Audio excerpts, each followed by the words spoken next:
Hello friends, welcome back to my YouTube channel. ಸ್ನೇಹಿತರೆ, SDA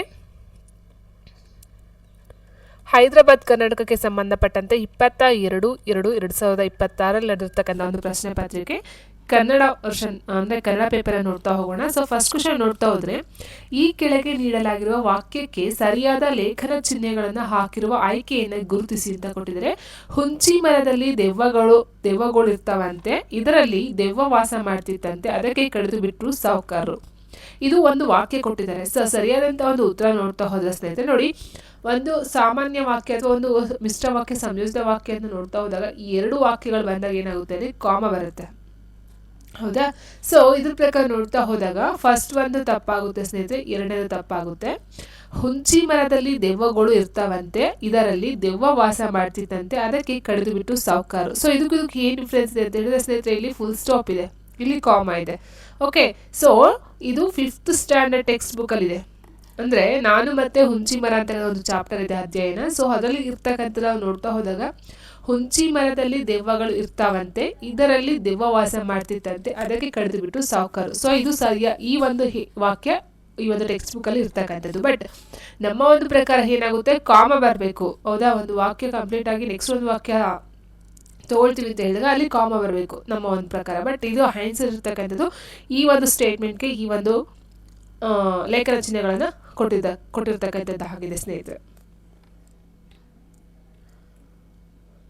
ಹೊಂದಿಸಿ ಬರೆಯಿರಿ ವಿಷಾದ ದುಃಖ ಭಾವನೆಯ ಚಿಹ್ನೆ. ಸೊ ವಿಷಾದ ದುಃಖ ಭಾವನೆ ಅಂತ ಹೇಳಿದಾಗ ಏನು ಹೇಳ್ತೀವಿ, ಆಶ್ಚರ್ಯ ಸೂಚಕ ಅದು ಭಾವಸೂಚಕ ಚಿಹ್ನೆ ಅಂತಕ್ಕಂಥದ್ದು ಬರುತ್ತೆ ಸ್ನೇಹಿತರೆ. ಸೊ ಇಲ್ಲಿ ಹೇಗೆ 3 ಆಗಿರುತ್ತೆ, 4ನೇ ಆಪ್ಷನ್ ತಪ್ಪಾಗುತ್ತೆ. ಒಬ್ಬರು ಹೇಳಿದ ಮಾತನ್ನೇ ಯಥಾವತ್ತಾಗಿ ಬರೆಯುವಂಥ ಒಂದು ಚಿಹ್ನೆ ಯಾವುದು ಅಂತ ಹೇಳಿದಾಗ ಸ್ನೇಹಿತರೆ, ಸೊ ಆನ್ಸರ್ ಬಂದು ಇದು 4ನೇದಾಗಿರುತ್ತೆ. ಸೊ 4ನೇ ಅಂತ ಹೇಳಿದಾಗ ಈ ಹೇಳಿಕೆ ತಪ್ಪಾಗುತ್ತೆ. ಪಾರಿಭಾಷಿಕ ಪದಗಳನ್ನು ಬಳಸುವಾಗ ಬರೆಯುವ ಚಿಹ್ನೆ ಫಸ್ಟ್ ಒನ್ ಆಗಿರುತ್ತೆ. ಸೊ ಹಾಗೆ ಸಿಗೆ ಯಾವ್ದು ಬರುತ್ತೆ, 1 ಬರುತ್ತೆ. ಇನ್ನು ಉಳಿದಂತೆ ಒಂದು ಪದವನ್ನು ಅಥವಾ ವಾಕ್ಯವನ್ನು ಹೇಳಿ ಅದಕ್ಕೆ ಸಮಾನಾರ್ಥಕವಿದ್ದರೆ ಬಳಸುವ ಚಿಹ್ನೆ ಇದಾಗಿರುತ್ತೆ, ಆವರಣ ಚಿಹ್ನೆ. ಸೊ ಆನ್ಸರ್ ಆಪ್ಷನ್ 2 ಆಗಿರುತ್ತೆ. ಸಂಧಿ ಪದ ಮತ್ತು ಸಂಧಿಗಳ ಸರಿಯಾದ ಹೊಂದಾಣಿಕೆಯನ್ನು ಗುರುತಿಸಿ ಅಂತ ಕೊಟ್ಟಿದ್ದಾರೆ ಸ್ನೇಹಿತರೆ. ಏಕೈಕ ಅಂತ ತಗೊಂಡಾಗ ಏಕ ಪ್ಲಸ್ ಏಕೈಕ ಅಂತಕ್ಕಂಥದ್ದು ವೃದ್ಧಿ ಸಂಧಿಗೆ ಬರ್ತಕ್ಕಂಥದ್ದು ಆಗಿರುತ್ತೆ. ಸೊ ಹಾಗಾಗಿ ಇದು ತಪ್ಪು. ಇನ್ನು ಗಿರೀಶ ಅಂತ ಹೇಳಿದ್ರೆ ಗಿರಿ ಪ್ಲಸ್ ಗಿರೀಶ ಇದು ಸವರ್ಣ ದೀರ್ಘ ಸಂಧಿ ಬರುತ್ತೆ, ಸವರ್ಣ ದೀರ್ಘ ಸಂಧಿ. ಇನ್ನು ಮನ್ವಾದಿ ಅಂತ ಹೇಳಿದಾಗ ಮನು ಪ್ಲಸ್ ಆದಿ ಮನ್ವಾದಿ ಅಂತಕ್ಕಂಥದ್ದು ಎಣ್ ಸಂಧಿ ಬರುತ್ತೆ. ಸೊ ಷಣ್ಮುಖ ಇಲ್ಲಿ ಇದೆ, ಅನುನಾಸಿಕ ಸಂಧಿ ಸರಿಯಾಗಿದೆ. ಷಡ್ ಪ್ಲಸ್ ಮುಖ ಷಣ್ಮುಖ ಅನುನಾಸಿಕ ಸಂಧಿ. ಕೆಳಗಿನ ಹೊಂದಿಸಿ ಬರೆಯಿರಿ ಅಂತ ಕೊಡ್ತಾರೆ ಸ್ನೇಹಿತರೆ. ಲೋಪಸಂಧಿ ಅಂತ ಹೇಳಿದಾಗ ಕಾಡು ಪ್ಲಸ್ ಕಾಡಿಗೆ ಲೋಪಸಂಧಿ ಬರ್ತಕ್ಕಂಥದ್ದಾಗಿದೆ. ಆಗಮ ಸಂಧಿ ಅಂತ ಹೇಳಿದಾಗ ಯಕಾರಾಗಮ ಒಕಾರಾಗಮ ಅಂತ ಹೇಳ್ತೀವಿ. ಗುರು ಒಬ್ಬರು ಅಂತಕ್ಕಂಥದ್ದು ಒಕಾರಾಗಮ ಸಂಧಿಗೆ ಬರುತ್ತೆ. ಆದೇಶ ಸಂಧಿ ಅಂತ ಹೇಳಿದ್ರೆ ಅಡಿ ಪ್ಲಸ್ ಕಲ್ಲು, ನೋಡಿ ಇಲ್ಲಿ ಅಡಿ ಪ್ಲಸ್ ಕಲ್ಲು, ಸೊ ಕಾಗೆ ಬದಲಾಗಿ ಬರ್ತಕ್ಕಂಥದ್ದು ಅಡಿಗಲ್ಲಾಗಿರುತ್ತೆ. ಇನ್ನು ಸವರ್ಣ ಸಂಧಿ ಸುರ ಪ್ಲಸ್ ಅಸುರ ಸವರ್ಣಾಕ್ಷರಗಳು ಬರ್ತಕ್ಕಂಥದ್ದಾಗಿರುತ್ತೆ. ಸೊ ಇದರ ಪ್ರಕಾರ ನೋಡ್ತಾ ಹೋದಾಗ ಲೋಪಸಂಧಿಗೆ ಬರ್ತಕ್ಕಂಥದ್ದು ಹೆಸರು ತಪ್ಪಾಗುತ್ತೆ. ಆಗಮ ಸಂಧಿ 3 ಬರಬೇಕು, SB 3 ಬರಬೇಕು, ಇದು ತಪ್ಪಾಯಿತು. ಇನ್ನು ಆದೇಶ ಸಂಧಿ 4. ಓಕೆ, ಸೊ ಆನ್ಸರ್ ಆಪ್ಷನ್ 1 ಆಗಿರುತ್ತೆ. ಒಂದು ಮತ್ತೊಂದರಂತೆ ಇದೆ ಎಂದು ಹೋಲಿಸಿ ವರ್ಣಿಸುವುದನ್ನು ಉಪಮಾಲಂಕಾರ ಎನ್ನುತ್ತೇವೆ. ಇಲ್ಲಿ ಹೋಲಿಕೆಗಳನ್ನು ಏನೆಂದು ಕರೆಯುವರು ಅಂತ ಕೇಳಿದರೆ, ಹೋಲಿಕೆ ಮತ್ತು ಹೋಲಿಸಲ್ಪಡುವ ವಸ್ತುಗಳನ್ನು ನೋಡ್ತಾ ಹೋದಾಗೆ ಹೋಲಿಸ್ತಕ್ಕಂಥ ಅಂದರೆ ಹೋಲಿಕೆಯು ಮಾಡ್ತಕ್ಕಂಥ ಒಂದು ವಸ್ತು ಬಂದರೆ ಉಪಮಾನ ಆಗಿರುತ್ತೆ. ಹೋಲಿಸಲ್ಪಡ್ತಕ್ಕಂಥ ಒಂದು ವಸ್ತು ಇರುತ್ತೆ ಅದು ಉಪಮೇಯ ಆಗಿರುತ್ತೆ. ಉಪಮವಾಚಕ ಒಂದು ಅಂತ್ಯ ಆಗಿರುತ್ತೆ. ಸಮಾನ ಧರ್ಮ ಬಂದು ಲಾಸ್ಟ್ ಏನು ಕನ್ಕ್ಲೂಷನ್ ಬರುತ್ತೋ ಆ ಒಂದನ್ನು ತಗೊಳ್ತಾ ಹೋಗ್ತೀವಿ ಸ್ನೇಹಿತರೆ. ಓಕೆ, ಸೊ ಈಗ ಉಪಮಾನ ಅಂತಕ್ಕಂಥದ್ದು ಹೋಲಿಕೆಯ ವಸ್ತು ಆಗಿರುತ್ತೆ. ಓಕೆ, ನೆಕ್ಸ್ಟ್ ನಾವು ನೋಡ್ತಾ ಹೋದ್ರೆ, ಈ ಕೆಳಗಿನಲ್ಲಿ ಯಾವ ಜೋಡಿ ತಪ್ಪಾಗಿದೆ? ದಾನ ಪ್ರತಿಗ್ರಹ, ಸ್ಥಾವರ ಜಂಗಮ, ಸದಾಚಾರ ನಿರಾಚಾರ, ಶಾಪ ತಾಪ ಕೊಟ್ಟಿದ್ದಾರೆ. ದಾನ ಅಂತ ಹೇಳಿದ್ರೆ ದಾನ ಮಾಡ್ತಕ್ಕಂಥದ್ದಾದ್ರೆ, ಪ್ರತಿಗ್ರಹ ಅಂತಂದ್ರೆ ಸ್ವೀಕಾರ ಮಾಡ್ತಕ್ಕಂಥದ್ದು. ಸೊ ಯಾರು ಒಬ್ರು ಕೊಡ್ತಾರೋ ಅಥವಾ ನಾವು ಸ್ವೀಕಾರ ಮಾಡ್ತೀವಲ್ವಾ, ಸೊ ಅದನ್ನ ನಾವು ಪ್ರತಿಗ್ರಹ ಅಂತ ಹೇಳ್ತೀವಿ. ಅಂದ್ರೆ ದಾನಕ್ಕೆ ಪ್ರತಿಗ್ರಹ ಆಪೋಸಿಟ್ ವರ್ಡ್. ಸ್ಥಾವರ ಜಂಗಮ ಸರಿಯಾದಂಥ ಒಂದು ಜೋಡಿಗಳಾಗಿರುತ್ತೆ. ಬಟ್ ಸದಾಚಾರ ನಿರಾಚಾರ ಅಂತಕ್ಕಂಥದ್ದು ತಪ್ಪಾಗುತ್ತೆ. ಶಾಪ ತಾಪ ತಪ್ಪು. ಸೊ ಯಾವ ಜೋಡಿ ತಪ್ಪಾಗಿದೆ ಅಂತ ಕೇಳಿದರೆ ತಪ್ಪಾಗಿರ್ತಕ್ಕಂಥದ್ದು ಯಾವುದು? C and D ಆಗಿರುತ್ತೆ. ಅವಲಂಬಿ ಪದದ ವಿರುದ್ಧ ಪದ ಯಾವುದು ಅಂತ ಕೇಳಿದರೆ ಅವಲಂಬಿ, ಪರಾವಲಂಬಿ, ಅನವಲಂಬಿ, ಪೂರ್ಣಾವಲಂಬಿ. ಓಕೆ, ಸೊ ಅವಲಂಬಿ ಅಂತ ಹೇಳಿದ್ರೆ ಡಿಪೆಂಡೆಂಟು, ಅವಲಂಬಿಗೆ ಒಂದು ವಿರುದ್ಧ ಪದ ಅಂತ ಹೇಳಿದ್ರೆ ಸ್ವಾವಲಂಬಿ ಅಂತ ಬರಬೇಕು. ಸ್ವಾವಲಂಬಿ. ಹೌದಾ. ಸೊ ಇಲ್ಲಿ ಪರಾವಲಂಬಿ ತಪ್ಪಾಗುತ್ತೆ, ಅನಾವಲಂಬಿ, ಪೂರ್ಣಾವಲಂಬಿ ತಪ್ಪು. ಸೊ ಅನಾವಲಂಬಿ, ಅವಲಂಬಿ, ಅನವಲಂಬಿ. ಈ ಕೆಳಗಿನಲ್ಲಿ ಸಮಾನಾರ್ಥಕ ಪದಗಳ ಗುಂಪುಗಳನ್ನು ಗುರುತಿಸಿ ಕೈವಲ್ಯ, ನಿರ್ವಾಣ, ಶ್ರೇಯ, ಮೋಕ್ಷ. ಸೊ ಇದು 4 ಅಷ್ಟೇ ಸ್ನೇಹಿತರೆ ಒಂದು ಕೊನೆಯ ಹಂತದಲ್ಲಿ ಬರ್ತಕ್ಕಂಥದ್ದು. ಧರ್ಮಗಳಲ್ಲಿ ನೋಡ್ತಾ ಹೋದಾಗ ಈ ಒಂದು ಧರ್ಮಗಳಲ್ಲಿ ಒಂದು ಜೈನ ಧರ್ಮ ಆಗಿರ್ಬೋದು, ಬೌದ್ಧ ಧರ್ಮ ಆಗಿರ್ಬೋದು, ಹಿಂದೂ ಧರ್ಮಗಳಲ್ಲಿ ಬರ್ತಕ್ಕಂಥದ್ದು ಕೊನೆಯದಾಗಿ ನಿರ್ವಾಣ, ಮೋಕ್ಷ, ಕೈವಲ್ಯ, ಸೊ ಎಲ್ಲ ಒಂದೇ ಅರ್ಥದಲ್ಲಿ ಬರ್ತಕ್ಕಂಥದ್ದಾಗಿರುತ್ತೆ. ಶೋಣಿತ, ರಕ್ತ, ರುಧಿರ, ಕ್ಷತಜ ಅಂದ್ರೆ ರಕ್ತ ಪದದ ಒಂದು ಸಮಾನಾರ್ಥಕ ಪದಗಳಾಗಿರುತ್ತೆ. ಬಟ್ ಶಿರ ಅಂತ ಹೇಳಿದಾಗ ಶೀರ್ಷ ತಲೆ ಬರುತ್ತೆ, ಬಟ್ ಇವೆಲ್ಲ ತಪ್ಪಾಗಿರ್ತಕ್ಕಂಥದ್ದು. ಸೊ ಪಾದಚರಣ ಸರಿ ಇದೆ, ಬಟ್ ಪ್ಲವ ಹೋಗಂತ ತಪ್ಪಾಗುತ್ತೆ. ಸರಿಯಾಗಿರ್ತಕ್ಕಂಥ ನೋಡ್ತಾ ಹೋದಾಗ ಎ ಆ್ಯಂಡ್ ಬಿ ಸರಿಯಾಗಿರ್ತಕ್ಕಂಥದ್ದು ಹಾಗಿರುತ್ತೆ. ಸೊ ಆನ್ಸರ್ ಆಪ್ಷನ್ 3 ಆಗಿರುತ್ತೆ. ಕೆಳಗಿಳನ್ನು ಹೊಂದಿಸಿ ಬರೆಯಿರಿ. ಅರ್ಕ, ಅಗ, ವಹ್ನಿ, ಅಲರ್ ಅಂತ ಕೊಟ್ಟಿದ್ದಾರೆ. ಸೊ ನಾವು ಫಸ್ಟೇ ಗೊತ್ತಾಗ್ಬಿಡುತ್ತೆ ಸ್ನೇಹಿತರೆ. ಅರ್ಕ ಅಂತ ಹೇಳಿದ್ರೆ ಸೂರ್ಯ ಅನ್ನೋ ಅರ್ಥ ಬರುತ್ತೆ. ಸೊ ಅರ್ಕ ಮೀನ್ಸ್ ಸೂರ್ಯ. ಸೊ ಇಲ್ಲಿ ಸೂರ್ಯಕ್ಕೆ ಏನು ಕೊಟ್ಟಿದ್ದಾರೆ ನೋಡಿ. ಫಸ್ಟ್ ಎಗೆ 3 ಎಲ್ಲಿದೆ, ಆಪ್ಷನ್ 2 ಸೊ ಇದು ಪ್ರಕಾರ ನೋಡ್ತಾ ಹೋದಾಗ ಅರ್ಕ ಅಂತ ಹೇಳಿದ್ರೆ ಸೂರ್ಯ, ಅಗ ಅಂತ ಹೇಳಿದಾಗ 4 ನೋಡಿ ಪಾಪ ಬರುತ್ತೆ, ವಹಿನಿ ಅಂತ ಹೇಳಿದಾಗ ಬೆಂಕಿ ಬರುತ್ತೆ, ಅಲರ್ ಹೂವು. ಅರಲ್ ಮತ್ತೆ ಅಲರ್ ಅಂತ ಹೇಳಿದಾಗ ಅದು ಗಾಳಿ, ಗಾಳಿನ ಅರ್ಥದಲ್ಲೂ ಸಹ ಬರುತ್ತೆ ಸ್ನೇಹಿತರೆ. ಗಾದೆ ಮಾತನ್ನ ಪೂರ್ಣಗೊಳಿಸಿ. ಬಾಯಿ ಇದ್ದವ ಡ್ಯಾಶ್ ಗೆಲ್ಲುತ್ತಾನೆ, ಬಾಯಿ ಇದ್ದವ ಬರದಲ್ಲೂ ಗೆಲ್ಲುತ್ತಾನೆ, ಪಡಿಪಾಟಲಿನಲ್ಲೂ ದುಃಖದಲ್ಲೂ ಬೇಸರದಲ್ಲೂ ಅಂತ ಕೊಟ್ಟಿದ್ದಾರೆ. ಬಾಯಿ ಇದ್ದವ. ಸೊ ಇದಕ್ಕೆ ಒಂದು ಯಾರಿಗೆ ಆನ್ಸರ್ಸ್ ಗೊತ್ತಿರ್ತಾರೋ ಕಮೆಂಟ್ ಬಾಕ್ಸಲ್ಲಿ ತಿಳಿಸ್ತಾ ಹೋಗಿ ಸ್ನೇಹಿತರೆ.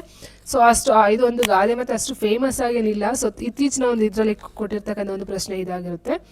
ಓಕೆ, ಸೊ ಇದನ್ನು ನಾನು ಲೆಫ್ಟ್ ಮಾಡ್ತಾ ಹೋಗ್ತೀನಿ. ಈ ಕೆಳಗಿನಲ್ಲಿ ಸರಿಯಾಗಿ ಹೊಂದಾಣಿಕೆಯಾಗಿರುವ ನುಡಿಗಟ್ಟುಗಳ ಜೋಡಿಗಳನ್ನು ಗುರುತಿಸಿ ಅಂತ ಕೊಟ್ಟಿದ್ದಾರೆ. ಬಾಲ ಕತ್ತರಿಸು ಅಂತ ಕೊಟ್ಟಿದ್ದಾರೆ. ಸೊ ಬಾಲ ಕತ್ತರಿಸು ಅಂದರೆ ಈ ಒಂದು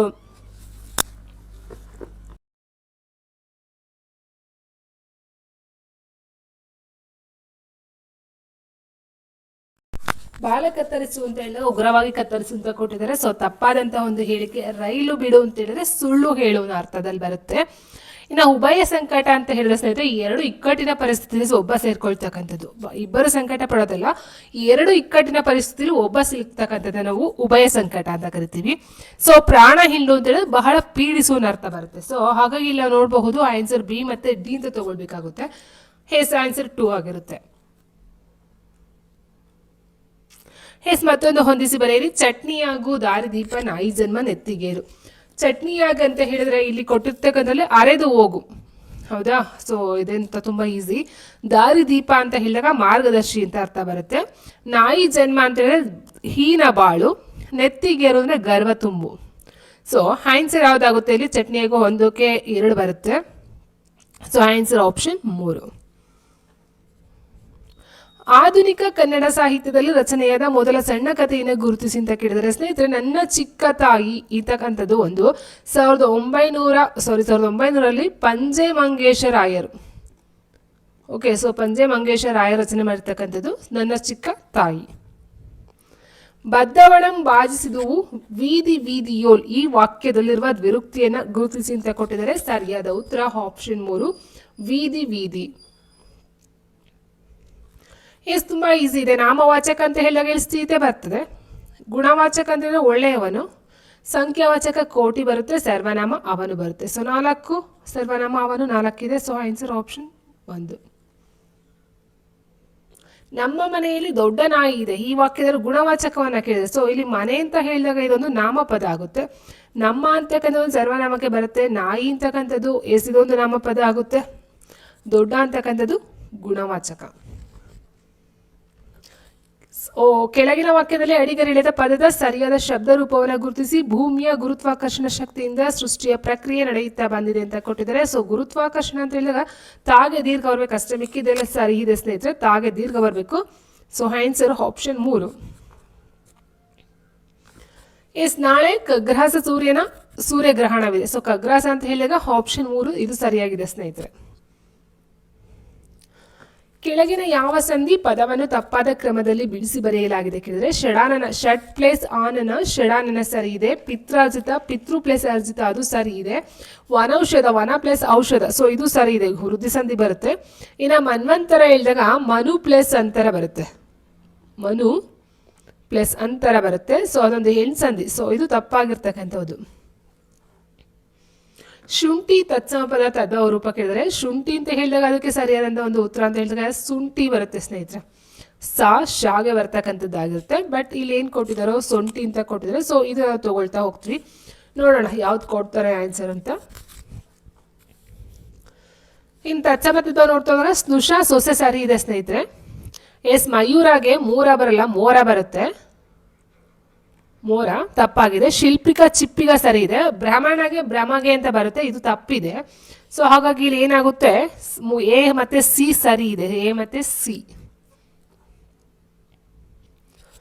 ಕೆಳಗೆ ನೀಡಿರುವ ವಿರುದ್ಧ ಪದ ತಪ್ಪಾಗಿರೋ ಜೋಡಿಯನ್ನ ಗುರುತಿಸಿ ಅಂತ ಕೊಟ್ಟಿದ್ದಾರೆ. ತಪ್ಪಾಗಿರ್ತಕ್ಕಂಥದ್ದು ಯಾವುದು ಇಲ್ಲಿ ಔದಾರ್ಯ ಅನೌದಾರ್ಯ ಸರಿ ಇದೆ. ಔದಾರ್ಯ ಅಂತ ಹೇಳಿದ್ರೆ ವಿಶಾಲ ಮನೋಭಾವ ಅಂತ ಹೇಳ್ಬೋದು.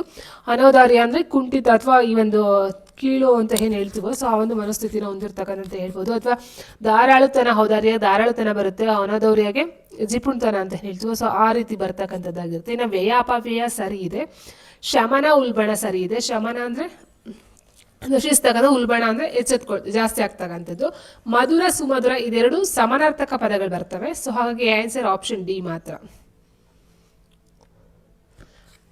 ಅಡಿಗೆರೆಯಾದ ವಿರುದ್ಧ ಪದವನ್ನ ಕೇಳಿದರೆ ಸ್ನೇಹಿತರೆ, ವಿರುದ್ಧ ಪದ ಅಂತ ಹೇಳಿದಾಗ ವ್ಯಕ್ತಿಯು ಅನೈತಿಕ ಮಾರ್ಗದಿಂದ ಅಧಪತನ ದಾರಿ ಹಿಡಿಯುತ್ತಾನೆ. ಅನೈತಿಕ ಮಾರ್ಗ ಅಂದ್ರೆ ಕೆಟ್ಟ ಮಾರ್ಗದಿಂದ ಏನಾಗುತ್ತೆ, ಅಧಪತನ ಅಂತ ಹೇಳಿದ್ರೆ ಇಟ್ ಮೀನ್ಸ್ ನಾಶ ಆಗ್ತಕ್ಕಂಥದ್ದು ಅಥವಾ ಈ ಒಂದು ಕೆಳಗೆ ಹೋಗ್ತಕ್ಕಂಥದ್ದು ಅಂತ ಹೇಳ್ಬೋದು. ಉತ್ಥಾನ ಅಂತ ಹೇಳಿದ್ರೆ ಪ್ರಗತಿಯನ್ನು ಹೊಂದತಕ್ಕಂಥದ್ದಾಗಿರುತ್ತೆ. ಅಧಪತನಕ್ಕೆ ವಿರುದ್ಧ ಪದ ಉತ್ಥಾನ. ಅಮ್ಮೋ ನಿನ್ನ ಗಂಡ ಕಿಕ್ಕೇರಿ ನಂಜನ ಹಿಡಿಯಕ್ಕೆ ಹೋಗವನೇ. ಈ ವಾಕ್ಯದ ಸರಿಯಾದ ಗ್ರಾಂಥಿಕ ರೂಪವನ್ನು ಗುರುತಿಸಿ ಅಂತ ಕೊಟ್ಟಿದ್ದಾರೆ. ಸರಿಯಾದಂಥ ಉತ್ತರ ಆಪ್ಷನ್ 4. ಅಮ್ಮ ನಿನ್ನ ಗಂಡ ಕಿಕ್ಕೇರಿ ನಂಜನ ಹಿಡಿಯುವುದಕ್ಕೆ ಹೋಗಿದ್ದಾನೆ.